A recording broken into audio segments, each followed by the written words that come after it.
Ngiye kubatizwa muri aya mazi. Ngiye kubatizwa muri aya mazi. Ariko mbatirisha umwuka wera n'umuriro. Umbatirisha uyu muriro ntago urimo pastor, ntago nkeneye gushya. Umwuka wera n'umuriro. Ntago ari umuriro yawo muzigo. No kugira ngo wacire imbaraga zinesha Satani. Wow. Anzi wamunyirukanaho ubwamvugira. Kandi kubwo kwizera kwawe Gitafu ngiye kukubatiza mwizi. Ko wabatijwe nta mukunzi wazanye uri single? Ngewe ndi single. Uri single. Yeah. Ushaka umukunzi se? Umukunzi ndamusabwa. Tiziye type. Type. Uberanye n'umukozi w'Imana umaze kubatizwa. You know, nshaka umukobwa unanutse, umukobwa nyine ushinguye, kuba ari inzobe, kuba atagira umujinya, kuba Satani yaza nkayikupita ngajya nyukubita. Oya ntaguza. Ijambo rimwe ryakumenyesha amakuru y'isi yose. Andika #Media Empire utarukane no kujyubeshwa amakuru y'ibihuha ya buri munsi.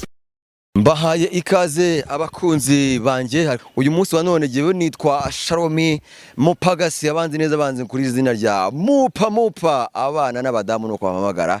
Nkurarikire kuzakurikira amakuru ashekeje, comedy, sport, showbiz, politics, byinshi cyane, ubusesenguzi bwizewe, amakuru yizewe, azira makabya nkuru, breaking news muzazibona hano umunsi ku munsi.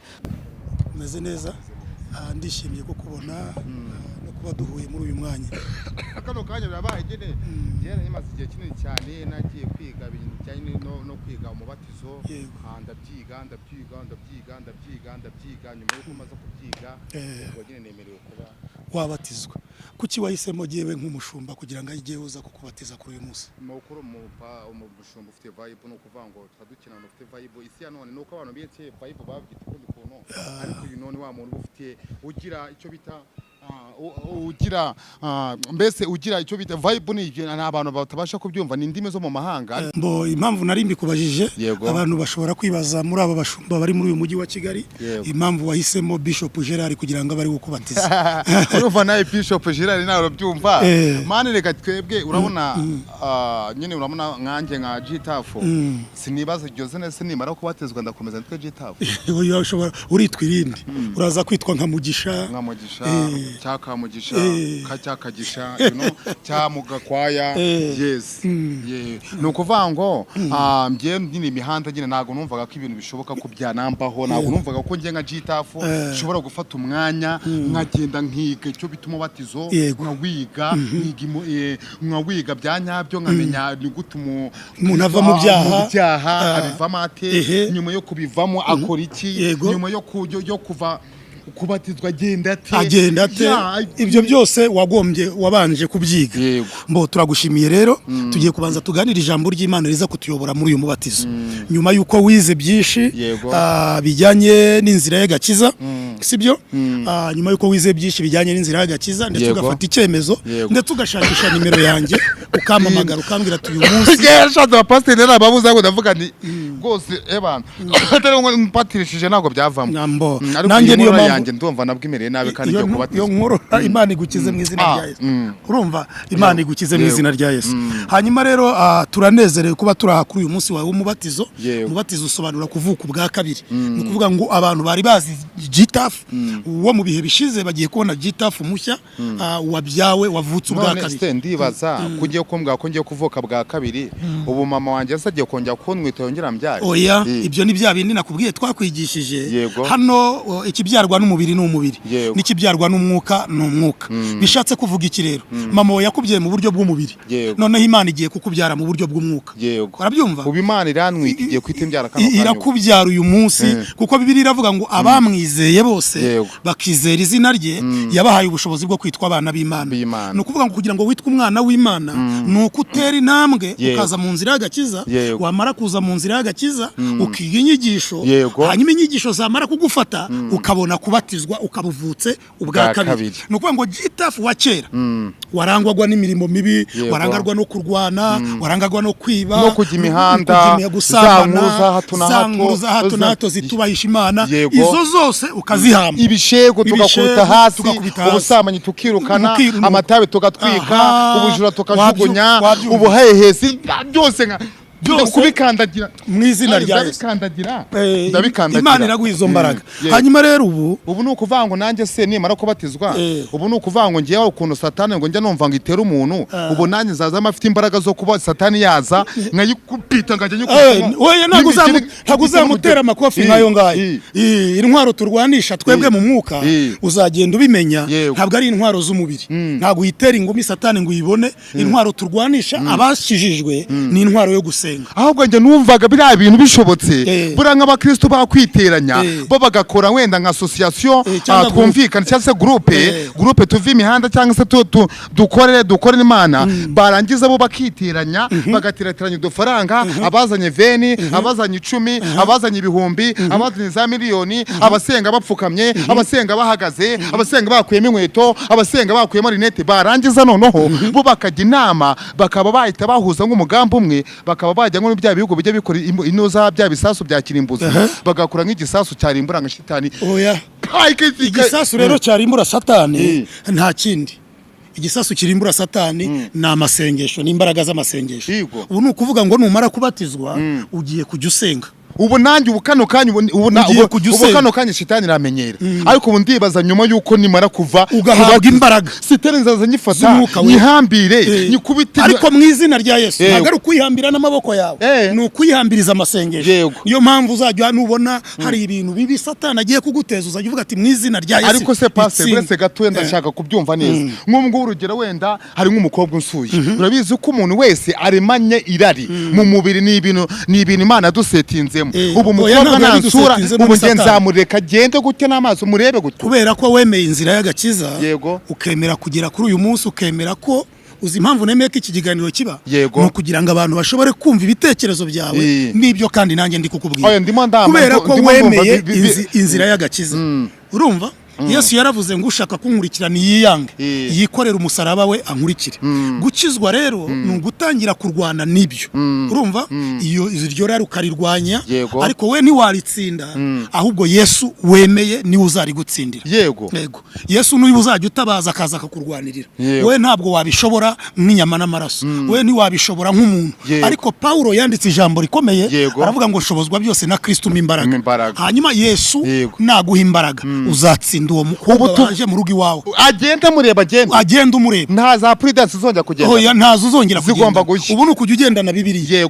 Muri telefone yawe ugomba gushyiramo Bibiliya ukajya usoma ijambo ry'Imana, hanyuma satani ukamutsindisha ijambo ry'Imana no gusenga. Ibintu bitsinda satani ni ibintu bibiri. Burase nako najya ngendana nk'ifurusheti satani yashaka kunzana nk'ibibazo ngahita nyipfumura. Oya ibyo ngibyo ni intambara y'umubiri. Intambara y'umwuka turwanisha amasengesho. Wabyumvise? Urumva neza? Kuko Yesu yaravuze ngo bene uwo mudayimoni ntakurwaho n'ikindi uretse gusenga no kwiyiriza ubusa. Satani nta kindi kimwirukana, ifurusheti ntiyamutobora, ntabwo namupfumura buriya ntacyo yamutwara. Ahubwo satani ikintu uzamutsindisha ni ugusenga. Yego none hari ikindi kibazo mfite. Hari urabona nk'ubu rugero nimara kubatizwa hari umuntu ugira gutyo ukaba wifitiye nk'inzu yawe wigure kampuri kawe wigure utweno ko kujya wiyambarira udukoresho two mu nzu, iniki gahengera wijya nko mu bigano cyangwa wijya mu masengesho igapfumura yanzu bya bintu byose kabyikorera. Ejo bakamamagara bambwa wamujura damufashe ntabwo nzamuhondagura. Oya guhora ntabwo ari ukwacu, guhora ni ukw'Imana. Niyo mpamvu Bibiliya iravuga ngo nimutababarira abantu ibyaha babakoreye. Ubu ni ukuvuga hari abantu nawe mbere yuko ukizwa wakoreye ibyaha, hari abo wasabye imbabazi n'abo utazisabye. Bakobwa utubeshyira ko tubatera amata. Buretse pastor ngiye mfite mbere yo kugira ngo ushyire mu mazi ibibazo mfite byose abanza binsubiza. Ndabigusubiza rwose. Urumva rero urugamba ugiye kwinjiramo ntabwo ari urw'umubiri. Wabyumvise? Ni ukuvuga umuntu aramutse akwibye ntabwo guhora ari ukwacu. Bibiliya iravuga ngo nimutababarira abantu ibyaha babakoreye na so wo mu ijuru ntazabababarira. Uvuga ngo mu nzira ugiye kwinjiramo ugiye kwiga kubabarira abantu.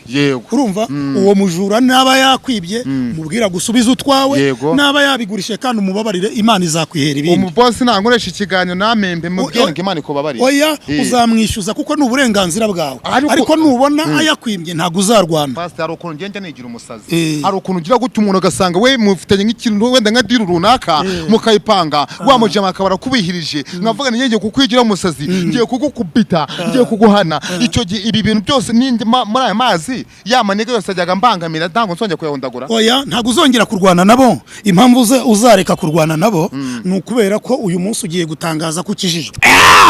Kandi ndangiye kubyumva kandi iyo utangaje ko ukijijwe ukabwira isi ko ukijijwe ubwo guhera uwo munsi utangira kugenda nk'umuntu ugize ute ukijijwe. Ubu nta ibintu by'amabara kujya mu mpari nagiye za Sodoma kugura indaya nagiye za Kodoro kwihahira ubu byari byo kujya guhahira ku kiro birarangiye ugomba kubireka ugomba kubireka kuvuza induru mbere uko mbatiza bicaremwe gisha munabare ahubwo abo ngabo abo mwabijyanagamo nawe ukababwiriza ubutumwa bakaza bakakira umwami Yesu ukabagira ati hari inzira nziza nagiyemo ndashaka ko namwe muza tukayijyanamo urumva gitari abo ukababwira ati abo bakobwa wasangaga za Sodoma abo wasangaga mu Migina abo bo kubiro wavugaga bose ukababwira ati ubu narakijijwe ntabwo uzinzira ubu barahiye ntabwo sindibaza Israel mbonye ubu ntabwo ufite ubwoba ko Imana izakubaza ibi bintu niba najyaga kwihahira ku kiro babakobwa najyaga njya kwigura hariya nkaba nabakubitaga nk'ibyo bibiri cyangwa ibyo bitatu nkaba ngiye kumbatiza kano kanya barabaho bate abo ngabo uzabazane kwa Yesu azababeshaho yego azabazana Yesu azabazana n'abari Sodoma Yesu azabazana n'abari muri korodoro bose azabazana korodoro naho wajyagayo hose najyaga guhahirayo za korodoro hariya hari abahoze yitwa mu Migina ubasigaye yitwa mu Migisha najyaga njya guhahira za Sodoma ariko naramenya wagwani ngo ibintu by'agakiza urumva iyo menya ko ibi bintu ari ibyaha ntabwo mba naragiye ubu rero byose urabiretse niyo mpamvu ugiye kwicara hanyuma tukiga ku ijambo ry'Imana umwanya mutoya hanyuma tukaza kwinjira mu gikorwa ibyaha byanjye byose bishyire muri envelope babijyana induba bajya kubijugunya induba turabitwika mu kuzimu Imana ibitwike ntabwo babijyana induba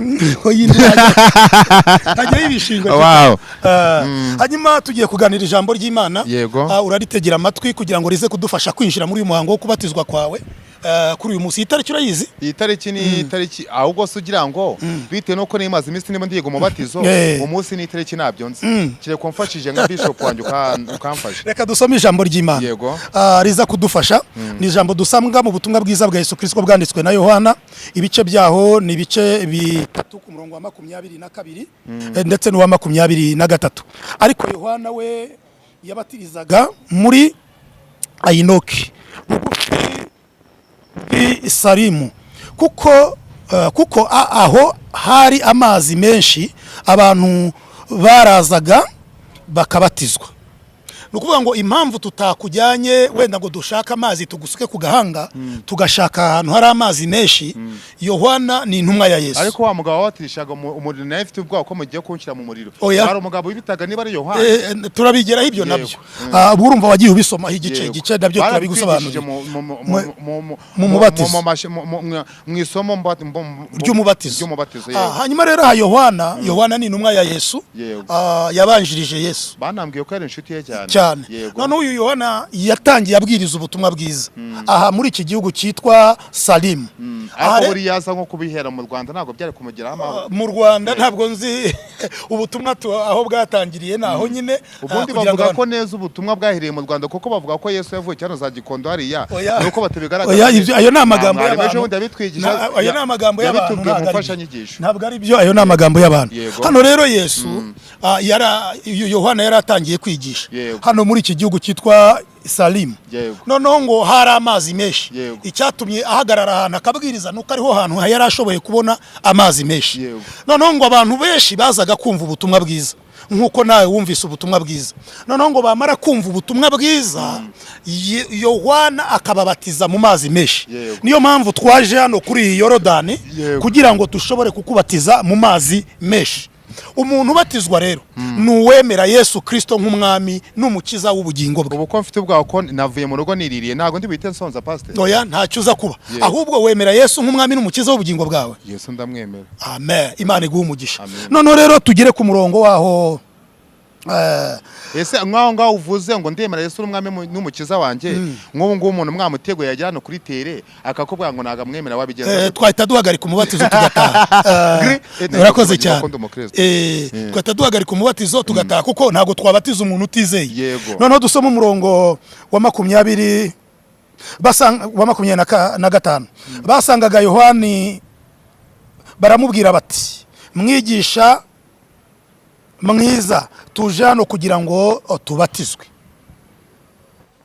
Urumva nawe uyu munsi ubu Imana yatoranyije yewe Bishop Gerard kugira ngo tuze hano tukubatize. Umubatizo ufite icyo usobanura. Igihe tuza kuba tukumanura muri aya mazi turakumanura ugende ariko munakiraho urwego turagushyiraho hari esikariye umarukiyeho tukubatize umanuka ugeremo hasi. Yo umanutse amazi akakurengera bisobanura ko upfuye. Wow.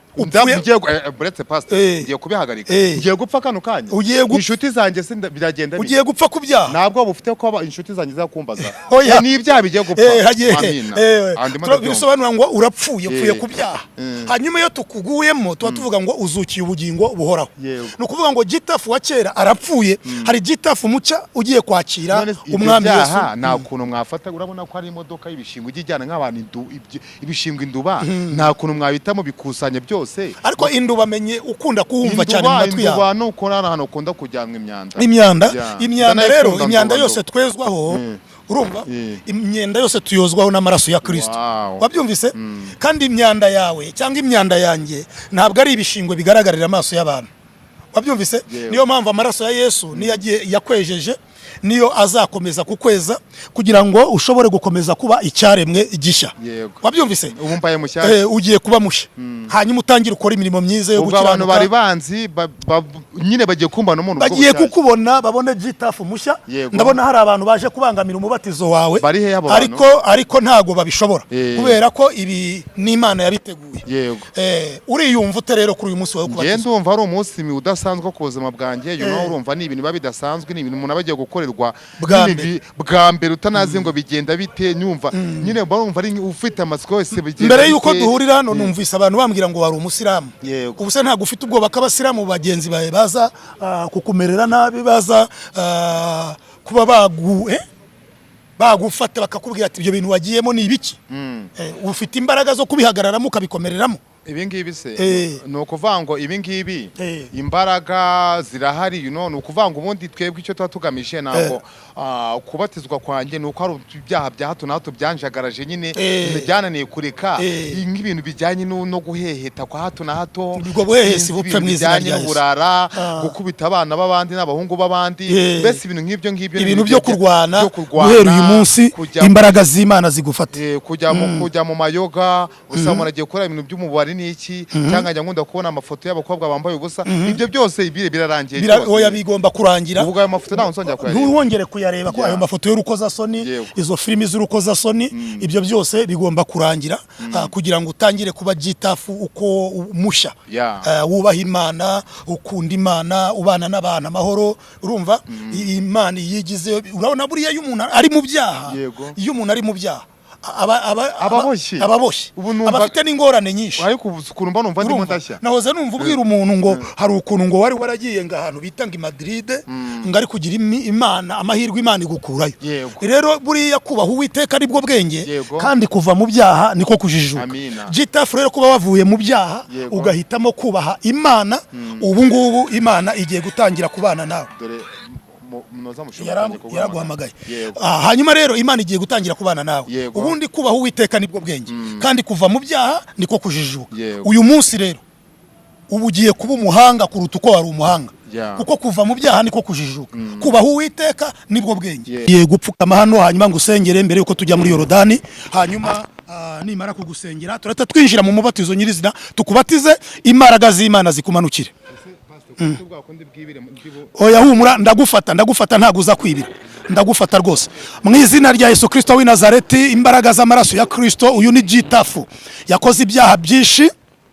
Subiramo uti Mwami Yesu ndi umunyabyaha uyu munsi ndakijijwe sinzongera gukora ibyaha nakiriye Yesu nk'umwami n'umukiza guhera uyu munsi ngiye kugukorera ngiye kugukorera ndahindutse mbaye icyaremwe gisha ngiye kubatizwa muri aya mazi ariko mbatirisha umwuka wera n'umuriro. Umbatirisha uyu muriro ntago urimo pastor, ntago nyeneye gushya umwuka wera n'umuriro. Ntago ari umuriro uriya wo muziga, ni ukugira ngo wakire imbaraga zinesha Satani. Umbatirisha umwuka wera n'umuriro. Yego ndakijijwe, sinzongera gukora ibyaha mu izina rya Yesu. Amen. Mana mu izina rya Yesu ndasengera umugaragu wawe mu mbaraga z'amaraso ya Kristo Yesu. Uhereye uyu munsi imbaraga za Yesu izafashe Sawuli agahinduka Paulo, zibo arizo zifata Gitafu. Uhereye aka kanya ibyaha byose yakoze abibarirwe, akurwe mu gitabo cyo kurimbuka, ashyirwe mu gitabo cy'ubugingo. Turamusengeye uhereye uyu munsi agendere mu nzira zitunganye, mu nzira zikora ibyiza, kandi ukuboko kw'Imana kube kuri we cyane kugira ngo uzamushoboze muri iyi nzira atangiye, mu izina rya Kristo Yesu. Amen. Imana iguha umugisha, urakoze cyane wahaguka. Imana iguha umugisha, urakoze cyane. Ishimwe cyane kandi ntego cyubahiro. Umuhango nk'uko mubibona, umuhango ugiye gukurikira n'uwo kubatiza Gitafu, wemeye kwakira Kristo Yesu nk'umwami n'umukiza w'ubugingo bwe. Twagize amahirwe yo kubana n'umukirisitu hano ugiye kuba adufasha kuririmba indirimbo iza kuba ituyobora muri uyu muhango. Imana iguha umugisha, komeza udufashe. Mwijure imbere y'Imana mfite umuntu mvugira, n'umukuru w'abatambyi kandi yitwa Rukundo. Mpamya yuko izina ryanjye riri mu mutima we, ubwamvugira nta mwanzi wamunyirukanaho. Mpamya yuko izina ryanjye riri ku mutima we, ubwamvugira nta mwanzi wamunyirukanaho, ubwamvugira. Kandi kubwo kwizera kwawe Gitafu, ngiye kukubatiza mu izina rya Data wa twese n'iry'Umwana n'Umwuka wera. Ndagira ngo ubu n'ubuhamya utangaje imbere y'isi yose. Kubisi yose irimo kumbona. Yego. N'Imana ubwayo yamaze kwemera no guhesha umugisha uyu muhango wo kubatizwa kwawe. Kubwo kwizera kwawe Gitafu, ndakubatiza jewe Bishop Mugisha Gerard mu izina rya Data wa twese n'iry'Umwana n'Umwuka wera. Amen. Mwijura bera baza muri kankizuba, Yesu ubwo azatwambika ikamba ry'ubugingo. Tumwitegure kuko azagaruka vuba, Imana ishimwe cyane. Haleluya. Amen. Amen. Amen. Amen. Imana igumisha. Imana igumisha. Amen. Tumwitegure kuko azagaruka vuba, Imana ishimwe cyane. Hano cyo kubatizwa kwa Gitafu, imbaraga z'ubutware bwa Kristo zikomeze zimutwikire, umukomereze muri inzira y'agakiza atangiye, mu izina rya Yesu. Amen. Urabatijwe? Ndabatijwe pe. Uruyumva ubu ngubu? Tuva pese neza. Gira tuva meze neza, ndumva ego hari ukuntu hato na hato twabaga tuguhambiriye, ako nduva nanjye kugenda uciye imigozi ngo biza bigenda bukebukeya. Uciye imigozi. Mukozi Imana ntagenda yambaye inkweto. Uciye imigozi. Ndumva nciye imigozi, ndumva meze ako numva nangiye gutitira cyangwa n'imbaraga z'umwuka wera. N'umwuka wera. Ahubwo vuga mu ndimi n'ubundi. Ubu urabyemerewe. Ubu urabyemerewe. Kuvuga mu ndimi. Wabyemerewe. Lila bakasi. Niko buretse gato ntago nabyumva neza. Ndabyumva neza mu kanya. Ariko tuva bese neza cyane ndumva. Imbaraga zidasanzwe, ndumva nyine ibiro n'iki siporo ubuzima bwanjye, ndumva ndimo ndabibona, ndimo ndabona abamareka, ndimo ndabona ibintu bidasanzwe, ije ndumva muri cyo hari ibintu ndimo ndabona n'iki siporo mu buzima bwanjye. Ariko niba icyo numvishe cy'umunyenga kubatezwa ni ibya mbere bro, abantu bose babijyemo kabisa. Gira ijambo bwira Imana none hanga. Imana ibwira nyine izamfashe kugira amahoro. Ugera he? Mwijuru. Washidikanyaga se kutazagira amahoro? Nyine nashidikanyaga, ariko ubwo none kuva nyine maze kwakira maze kubatizwa, ubu none yemerewe kuba nagirayo amahoro. Wagirayo amahoro. abasigaye mu byaha rero babuwe butumwa abanzovu bayakamwana n'abandi banakina za comedy bara bose nibatihana ndabakarabye urabakarabye ubu ugiye kugendana n'umuntu ugendana igitabo cy'indirimbo Bibiliya yego nibihe biganiro ugiye kwihana kujya uganira mu kanwa kawe ni ukuvuga ngo nyine tw'udusilengi twa hato na hato izo silengi zigiye guhagarara kwa kundi umuntu abazana iby'ubunega cyane ibyo by'ubugengesi byahagaze n'iki ni ukuvuga ngo nyine njyewe ngomba kugenda nk'icyaremwe gishya nkavuga nk'umuntu mushya nkagenda nk'umuntu mbese ni ukuvuga ibyanjye byose nzabivuga nk'ibintu nk'icyaremwe gishya nyine kuko urabona ko ibintu biba bimbayeho ni ibintu by'ibitangaza mu bitangaza ni n'ubwa mbere ibintu bimbayeho ko wabatijwe nta mukunzi wawe wazanye uri single njyewe ndi single ya ushaka umukunzi se umukunzi ndamusabwa utiziye type ubiranye n'umukozi w'Imana umaze kubatizwa nshaka umukobwa unanutse umukobwa nyine ushinguye kuba ari inzobe kuba atagira umujinya kuba ari wa mukobwa utazankontorora cyane hari nyine umukunzi uza nyine akavanga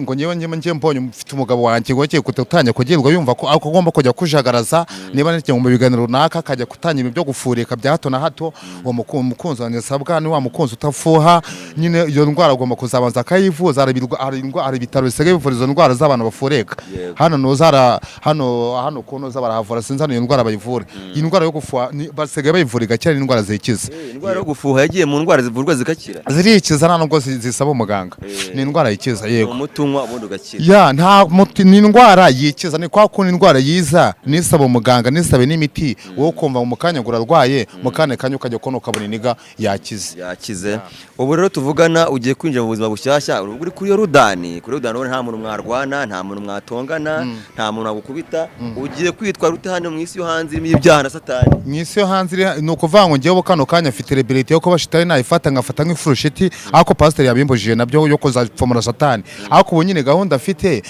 ni ukuvuga ngo guhangana na shitani yambwiye ko pasiteri mbere uko ambatiza yambwiye ngo ubu ngubu kano kanya ngo guhangana na shitani ngo ni ugusenga koko Yesu we koko ari aho yagiraga shitani yamugerageje akabwira shitani akabwira ati handitswe ngo nuzagerageza Uwiteka Imana yawe handitswe ngo nuzabangamira umuntu handitswe ngo nuzajya imihanda handitswe ngo nuzakora ibintu runaka nanjye no kuvuga ngo iryo jambo handitswe ngiye kujya nkoresha handitswe ubu shitani n'ikintu yanambwira ngiye kano kanya kuko nahita nyifata nkayihambira ngayishyira muri envelope ngayijyana induba satani dusoza rero Gitafu ubu nuramuka ushatse umugore urabatijwe nuramuka ushatse umugore akagukubita ntuzamwishyura ngewe nzasha umugore wanjye uzankubita ntago nzashaka umugore unkubita ngewe navuze ko no mu bwana bwanjye nyiri n'uruhinja kuko bitewe na situation Gitafu yakuriyemo nabonaga ku bya papa na mama na muka papa nako muka wa mugore wa papa wawe wundi abari mu kanyuko cyangwa abari mu kaso uwo mukamama nyine ni ukuvuga ngo rero niko bivugwa mu Kinyarwanda yes nyine abari umuntu warasimbuye mama wawe murakubwa ati jya kureba nyoko umuntu wasimbuye mama wawe ari mukanyoko mumbabare cyane mumva utawinkura mu mavuta urabizi ko mvuyangamo yoro nakugusha tangwisha mbabarira yego ni ukuvuga umugore ntago nzashaka umugore wanjye nankubita hano nzaza negana nankubite nakubita urubavu negena nakubita niba na ngombwa akabati ndashaka kugukiramo navuye guhambire nzatega amaboko amambire kuko ikintu cya mbere kibaho mu buzima umuntu wakijijwe abatandukanye n'umuntu utarakijijwe